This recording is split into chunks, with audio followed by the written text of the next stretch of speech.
Hello everyone, today I show you how to draw a shadow out of text. So open the Photoshop, create new here, set any size you want, create.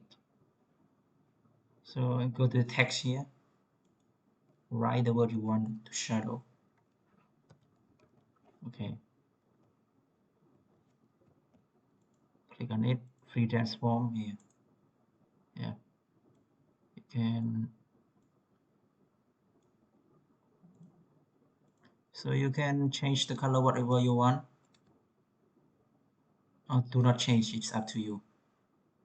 So I don't want to change. So just right click on it and duplicate layer. Okay, here, yeah. Just move it down a little bit and Control T, right click, flip vertical. Yeah, okay. And then add mask. Oh, click yes, confirm. Then add mask. Add mask. Click gradient here. Make sure this transparent. And click from the bottom to the top. See?